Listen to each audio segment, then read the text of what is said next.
Caros alunos, sejam bem-vindos aqui à nossa aula.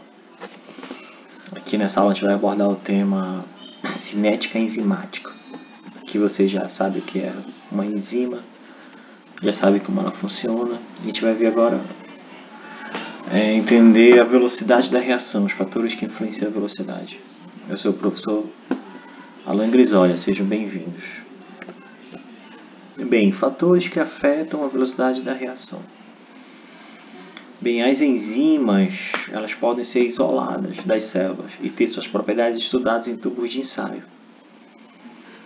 As diferentes enzimas mostram diferentes respostas às alterações de concentração do substrato, temperatura e pH.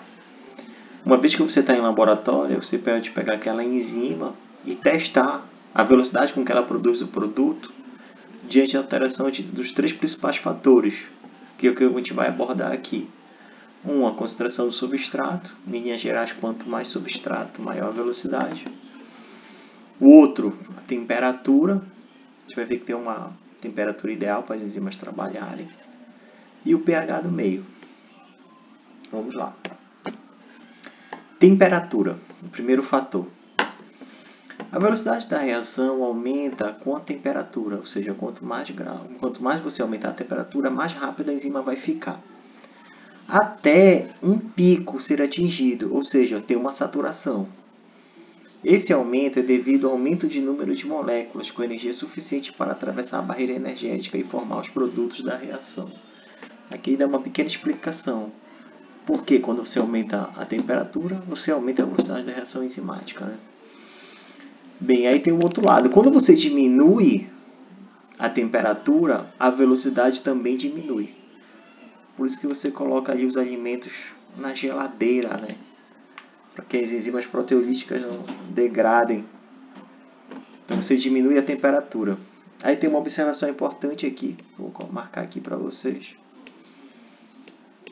Que esse asterisco ficou meio torto, né? Mas tá bom. Uma elevação maior da temperatura resulta uma redução na velocidade da reação, como resultado da desnaturação da enzima induzida pela temperatura. Nós temos que lembrar que a maioria das enzimas elas são proteínas. Então, se você eleva muito a temperatura, aquela proteína ela vai sofrer um processo de desestruturação. E a gente já viu aqui, já estudamos em aulas anteriores, que a função de uma proteína, nesse caso uma enzima, está muito ligada à sua estrutura. Então, se você elevar muito a temperatura é um elemento desnaturante. Você vai desfazer, não a ligação peptídica, mas outras ligações que estabilizam a estrutura da enzima. A consequência disso, a enzima vai perder função e tornar mais lenta. Para entender que eu tenho um gráfico aqui para vocês. Aqui no eixo Y, tu tem a velocidade da reação, nas fases iniciais. E no X você tem temperatura em graus Celsius. Então, olha só, em baixas temperaturas a enzima é lenta, ela tem baixa velocidade. Você aumenta a temperatura, aqui em torno de 39, bora supor aqui, e já atinge aí o seu pico, né? Aqui vai para 42, está no pico, mas olha só, a partir daqui, vamos dizer aqui, não sei, eu acho que é 50, a enzima já não se torna mais rápida. Vai acontecendo o quê? Vai tendo uma queda na velocidade. Por quê? Porque você está desnaturando as enzimas presentes ali naquele líquido, naquele meio.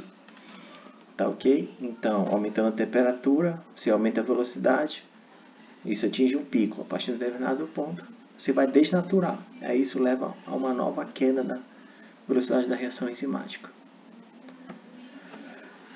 pH. pH é o outro fator, né? Falamos da temperatura, agora vamos falar do efeito do pH sobre a velocidade da reação. Olha só. A concentração de hidrogênio afeta a velocidade de reação de várias maneiras. Primeiro, o processo catalítico geralmente requer que a enzima e o substrato tenham determinados grupos químicos em um estado ionizado ou não ionizado, de modo a interagirem. Por exemplo, a atividade catalítica pode requerer um grupo amino da enzima esteja na forma protonada. Em pH alcalino, esse grupo não está protonado, desse modo a velocidade de reação diminui. A gente tem que lembrar aqui que isso foi uma coisa que eu falei na aula passada, né? Esse conceito aqui, sítio ativo. O sítio ativo, toda enzima ela tem um sítio ativo chamado sítio catalítico. No sítio catalítico você tem o que? O grupamento R de vários aminoácidos ali. Por vezes esse grupamento R ele tem cargas, ele apresenta carga, e essa carga ela é necessária para que a enzima possa interagir com o substrato. Então se você altera o pH do meio, por exemplo, onde era carga negativa, vamos supor assim, de repente ela se torna positiva. Aí você altera a função da enzima, por vezes deixando a enzima mais lenta. Tá ok? Aqui, segundo ponto, o efeito do pH sobre a desnaturação da enzima. Valores extremos de pH também podem levar à desnaturação da enzima. Então, a gente acabou de ver agora há pouco que a temperatura é um fator desnaturante. E o pH também. pHs extremos, eles desorganizam a enzima. Então, olha só, também pode levar à desnaturação da enzima, pois a estrutura da molécula proteica cataliticamente ativa depende do caráter iônico de suas cadeias laterais dos aminoácidos. Ou seja, em pH muito extremo, você também desnatura e você também perde atividade enzimática. Mas qual é o melhor pH para uma enzima funcionar? Aí depende de que enzima nós estamos falando. Então, vamos ver aqui os gráficos. Por exemplo, a glicose 6-fosfato, glicose 6-fosfatase. Quer dizer, o pico dela de funcionamento, de velocidade, que é a velocidade, e aqui o pH no meio, ela está aqui entre 7 e 8, vamos dizer, próximo de 8. Então, aqui é o pico que ela tem. Vejam, se você aumentar muito, você desnatura, a velocidade diminui, e o mesmo acontece em pH ácido. A enzima desnatura. Mas e todas as enzimas elas funcionam melhor nesse pH? Não. Cada enzima tem o seu pH, para que ela funcione melhor. Então, por exemplo, nesse outro gráfico aqui tem 3 enzimas. Pepsina, por exemplo, uma enzima gástrica. Então, ela funciona melhor em pH ácido. Olha aqui, perto do 2. Ela tem um pico dela de funcionamento. E a tripsina, uma enzima digestiva também. A tripsina, ela já tem o seu, bora dizer ali, próximo do 6. Ela tem o seu pico de funcionalidade. Então, veja, são enzimas que funcionam em pH totalmente diferente. Então, depende de cada enzima. Você tem que conhecer a enzima. Aqui, nessa linha vermelha, tu tem a fosfatase alcalina, que ela já funciona melhor em pH alcalino. Tanto que o nome dela é chamada fosfatase alcalina. Olha, próximo de 9 aqui. Então, ou seja, cada enzima, de acordo com a sua função, ou o líquido biológico que ela vai estar presente, ela tem um determinado pH que ela funciona melhor. Mas todas elas têm uma coisa interessante, que é o pH extremo. Em pH extremo, você vai desnaturar a enzima, que é uma proteína, tá, gente? Concentração do substrato. A concentração do substrato, ela influencia muito nas reações das enzimas. Bem, para isso, né, se determinou como era, primeira coisa, se determinou como era uma reação enzimática. Então, se fez uma equação para a reação enzimática. Então, na reação enzimática, você teria 3 passos. No primeiro momento, você teria a enzima e o substrato. Aí, no segundo momento, você vai ter a enzima ligada ao substrato e depois a enzima produto. O que acontece? Da enzima para ligar com o substrato e formar esse complexo enzima-substrato, você levaria um tempo. E esse tempo é uma constante. Então, eles consideram, esse tempo sempre vai ser igual para aquela enzima do determinado substrato. Uma vez que formou isso aqui, ela pode soltar ou formar o produto. Aí você tem mais 2 constantes. A primeira constante é o K1, a segunda constante é o K-1. E a enzima, o complexo enzima-substrato pode dar enzima-produto, você chama de K2. Então, isso aqui são constantes de velocidade, que elas sempre vão ser iguais para todas as enzimas. Essa é a primeira coisa que se foi postulado, que na formação do complexo você tem essas constantes. Essas constantes elas são importantes porque a partir delas, através de deduções matemáticas, ele vai chegar na constante de Michaelis, que é o Km. O Km ele vai estar presente lá na equação de Michaelis-Menten. Então, o que é? Olha só, a equação de Michaelis-Menten descreve como a velocidade da reação varia com a concentração do substrato. Ou seja, no tempo zero vai ser a velocidade máxima, depois eu vou mostrar no gráfico para vocês a velocidade máxima, vezes a concentração do substrato, dividido pelo km. E o que é o km?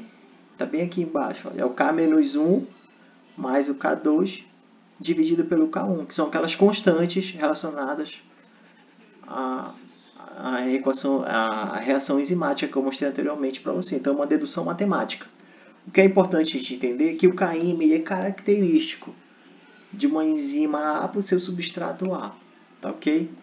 Mais a concentração do substrato aqui. Então, isso aqui é a equação que você determina a velocidade da reação. Aqui é o V0, que é nos momentos iniciais da reação. Aqui você tem o V máximo, que ela atinge a velocidade máxima. A Km, que é a constante de Michaelis. E a concentração do substrato. Então, vamos ver como isso funciona. A gente vendo o gráfico, se torna mais fácil para a gente entender. Então, vejam. Aqui no eixo Y, você tem a velocidade da reação. Na fase inicial, que é esse V0 aqui, velocidade da reação. No eixo X, tu tem a concentração do substrato. Essa concentração ela vai aumentando, tá, gente? Aí o que acontece? Quanto mais você vai aumentando a concentração do substrato, veja, a velocidade vai aumentando também. Mas preste atenção, a curva ela é chamada de hiperbólica, ou seja, ela vai, depois ela se torna uma reta, ela satura aqui. Então isso aqui é chamada de curva hiperbólica. Então vejam, nas fases iniciais, você pode dizer que elas são diretamente proporcionais. Quanto mais substrato você coloca, mais velocidade você vai ter na reação enzimática. Isso aqui ele chama de cinética de primeira ordem, olha só. Em baixas concentrações de substrato, a velocidade da reação é de primeira ordem, isto é, proporcional, ou seja, quanto mais você aumenta o substrato, mais aumenta a velocidade. Só que depois isso vai saturando, até chegar a um ponto que você não, mesmo que você aumente o substrato aqui, a velocidade não vai mais aumentar. Então, esse ponto aqui a gente chama de velocidade máxima. Deixa eu destacar aqui para vocês. Aqui isso é chamada velocidade máxima. Veja que o Km, que está bem aqui representado, vou marcar aqui de vermelho, é aquela concentração que tu tem a metade da velocidade máxima. Então, ele dá umas informações interessantes aqui para a gente. Tá ok? Ou seja, a velocidade ela aumenta proporcionalmente à concentração do substrato, entendeu? Mas ele atinge um nível máximo, que você chama de velocidade máxima. Então, olha só, algumas conclusões importantes sobre a cinética de Michaelis-Menten. Gente, a cinética de Michaelis-Menten ela se aplica a muita coisa, entendeu? Praticamente todas as enzimas elas seguem a cinética de Michaelis-Menten e também muitas outras coisas, como falei anteriormente, né? Por exemplo, a relação fármaco-receptor, a relação dose-resposta de um tratamento farmacológico. Então, isso se aplica a muitas coisas nas ciências biológicas e na farmacologia. Então, olha só, a primeira coisa que a gente tem que saber é o seguinte, sobre o Km, chamada constante de Michaelis. A gente viu de onde ela veio, né? Mas o que ela significa? Olha só, é característico de uma enzima e de um determinado substrato. Ou seja, cada enzima e cada substrato vai ter o seu Km. Tá ok? Então, esse Km ele muda de uma enzima A para uma enzima B. Ou vamos supor assim, o substrato tem uma enzima Y, né? Aí ela vai ter um Km com o substrato A e ela vai ter outro Km com o substrato B. Tá ok? Então isso aqui ele muda de acordo com as circunstâncias. É característico de uma enzima e de um determinado substrato. E uma coisa importante, ele reflete a afinidade da enzima pelo substrato. Então olha só, o Km numericamente, aí ele está falando o seguinte, o Km é numericamente igual à concentração do substrato no qual a velocidade da reação é igual a metade da velocidade máxima. Eu vou voltar aqui para a gente ver. Então, olha só, tá vendo essa concentração aqui? Então, é a concentração do substrato que a enzima atinge a metade da velocidade máxima. Que é justamente esse valor aqui, vamos dizer lá, 1 molar. Então, isso aqui reflete o Km. É aquela concentração do substrato que a enzima atinge metade da velocidade máxima. Tá ok? Rapidinho aqui. Então, olha só. Aí tem 2 pontos. Um km numericamente pequeno reflete uma alta afinidade da enzima pelo substrato. Ou seja, como que a gente pode explicar isso aqui? O km não é aquela concentração que atinge a metade da velocidade máxima? Então, se você tem uma concentração muito pequena, significa que essa enzima tem muita afinidade pelo substrato. Porque em baixas concentrações, ela já atinge a velocidade máxima. Então, isso passa a fazer sentido. Ou seja, um km numericamente pequeno reflete uma alta afinidade da enzima pelo substrato. Aí o oposto é verdadeiro. Um km numericamente grande ou elevado reflete uma baixa afinidade pelo substrato. A gente tem que ver os gráficos aqui para entender isso. Por exemplo, você está aí comparando 2 enzimas com um determinado substrato. Você tem a enzima 1, que é essa linha azul aqui, tá? Aí você tem a enzima 2, que é a linha vermelha. Então, olha só o que ele está falando. Pô, ele está dizendo que, veja, cada uma tem o seu km. Tá ok? Quando eu olho isso aqui, pô, olha em cima o km. Bora dizer aqui que esse km aqui é 1, tá? Está mais próximo do 0. E esse outro km aqui, vou botar aqui como se fosse 4 molar. Esse é hipotético, tá, gente? Só para a gente visualizar. Esse aqui ele é menor, que ele está mais próximo do 0 aqui, olha o 0 aqui. Esse aqui não, quanto mais para a direita, maior a concentração do substrato. Então aqui está mais para a direita, eu atribuí 4 aqui, tá ok. Então olha só, a gente pode afirmar aqui, olhando o gráfico, que a enzima 1 ela tem mais afinidade pelo substrato que a enzima 2. Por quê? Porque ela tem um km menor.